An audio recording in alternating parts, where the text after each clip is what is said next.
Hey, what's up everybody? Welcome back to the shop today. Today we're going to be working on our engine that we pulled out of our DRZ400 here, and we're going to be prepping it for long-term storage. I found a lot of information on the internet, but it was basically for winterization, like add fuel stabilizer, do this, do that. I want to prep it to put it away for quite some time, and I want it to be well protected. And I couldn't really find a ton of great information on there, so I did ask some questions to some folks. Did a lot of internet searching. Maybe this will take some of the guesswork out of it for you. And I'm not saying this is the appropriate way to do it. This is just how I'm going to attempt to do it. So let's get over there. Let's look at the engine on the workbench and let me show you what I'm going to do. Got the engine here on the workbench and got myself some little notes here. But we're going to do a couple things. Number one, we're going to set this to top dead center to relieve some of the pressure off of those valve springs. This engine is in neutral, as you can see here. We did put it in neutral before we took that shift lever off. We'll be plugging all of the ports and everything, and I'll show you that. The first thing I'm gonna do is I'm probably gonna pop this inspection cover off here. So we'll get that off, we'll get the valve cover off, and let's just see how it goes. First, I'm gonna pop this one off. This is a 10mm Allen.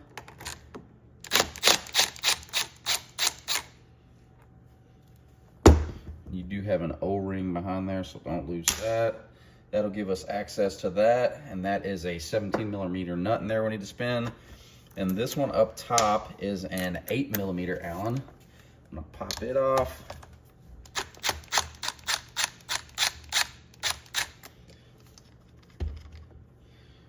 And we have access to see down in here our T for our timing mark.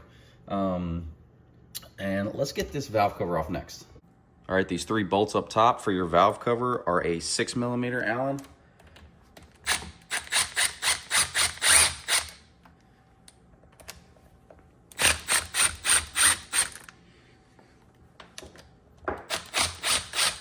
So you got 2 that look like that. Those came from up top.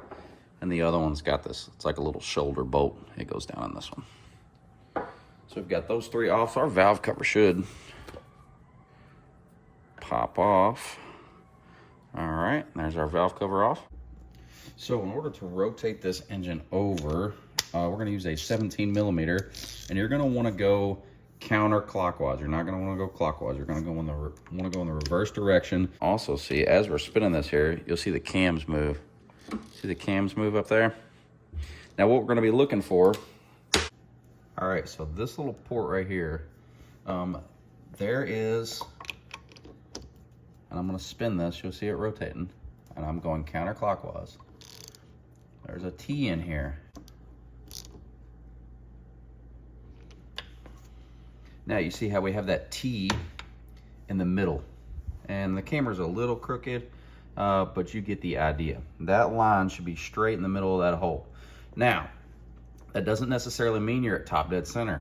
So when we're actually looking in the Suzuki manual, there's the T we were just showing you there. But it mentions over here that verify the engine is at top dead center by checking the camshaft lobes. If properly set, all lobes will point away from the engine. So even though we have that T here, we're on the wrong stroke. And let me show you exactly what I mean by that. And you can see these lobes on the cam here, they are facing inward, which means we're not on the correct stroke. So we need to rotate this engine another 360 degrees, and these lobes should face outward. And then I'll also show you the timing marks on the front of the timing gears. We're gonna take and rotate this another 360 degrees, and you'll be able to see these cam lobes move, and they should be pointing away from one another. So I'll keep an eye on that timing mark.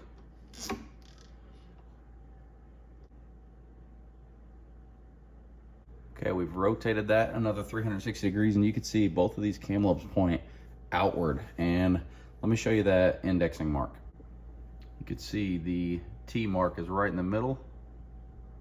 It's right where we want it, and our camshaft lobes right here are facing out, away from each other. I'm going to go ahead and put my plug back in at this point because I got it where I want it. But I will also show you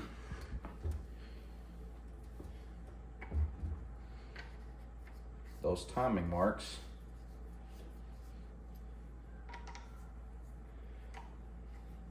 on the actual timing gears. These arrows here, you have them on both sides. They're level They're parallel with the surface of the head. Now that I've got it here, I'm gonna go ahead and pop the spark plug out. And that's just a 5/8.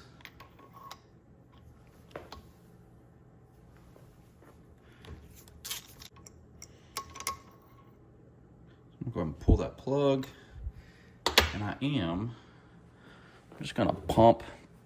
So I had just a little hand pump here. I'm going to pump a couple squirts of oil down in there, down to the top of the cylinder, just to lubricate that thing. Go ahead and put my plug back in, just so that way, if it's sitting there for quite a while, there's no rust building up in there. No rust ridges on the rings. If we ever decide to get this engine back out, just want to make sure that it's in good shape. Go ahead and pop our valve cover back on here. Maybe. No, I'm not gonna torque them with this thing. Plus, I've got it set on a super, super, super low setting.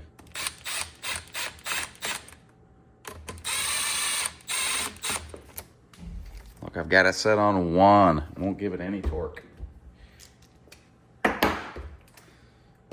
Everybody freaks out.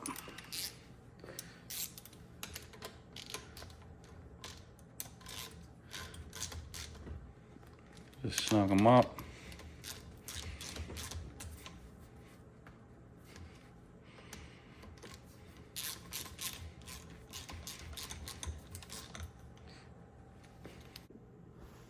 All right, I'm gonna block off all my vent ports here and down here. I'm gonna go ahead and block those off with just some vacuum caps.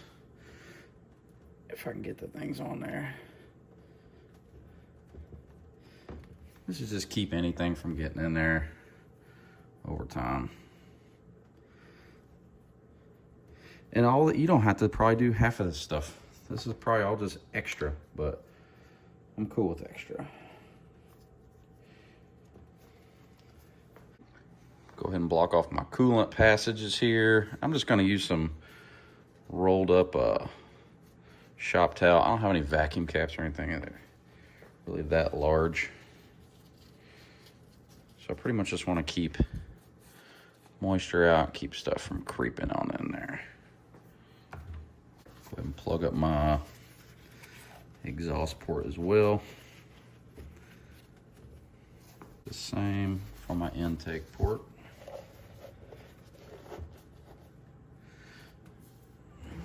And then my oil return passage.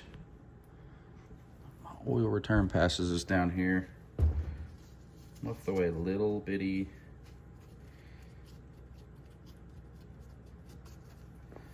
piece in there as well, maybe. Yeah, I'll just plug that up also. I try to get something to plug this up. That'll probably be good. All right, so we've got every passage on this thing sealed up. And I've also got a vacuum bag and some oxygen absorbers, some desiccant packs. I think this bag is gonna be way too huge, but let's try it. I'm gonna attempt to stuff this engine in this bag and throw some oxygen absorbers in there and we'll vacuum seal it. This might end up just being hilarious. Because now that I'm looking at it, it's like, this is way, look, we're all friends here. This is way too big. Way too big.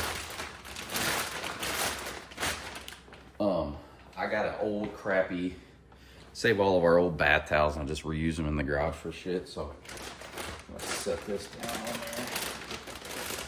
So we don't hopefully poke holes in this bag. You drop a 400cc engine down in here. Let's see.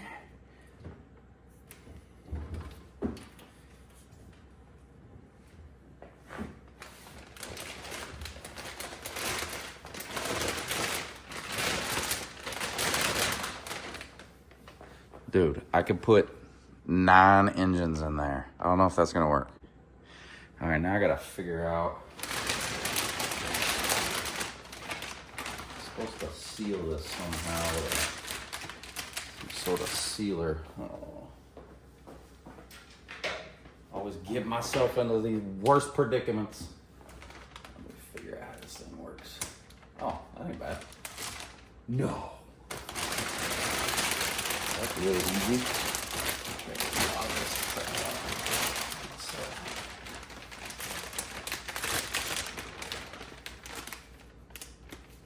Is that it? No. Can't be that easy.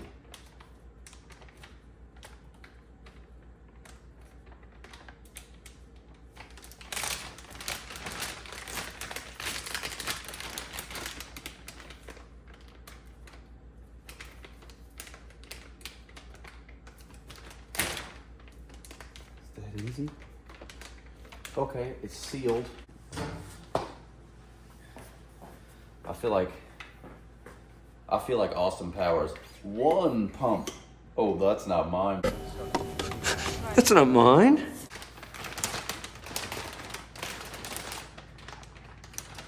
Okay, and it comes with this pump. So I'm supposed to just screw it on.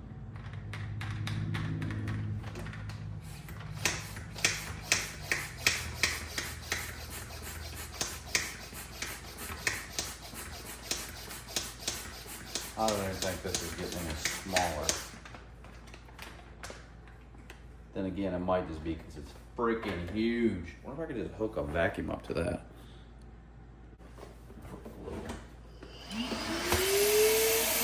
Oh, baby.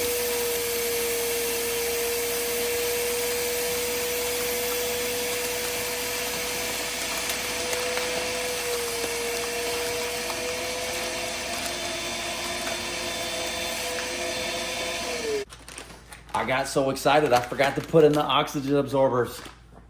So let's redo it. Okay, so these are like 20-gram bags. I'm just gonna put like a handful of these things in here.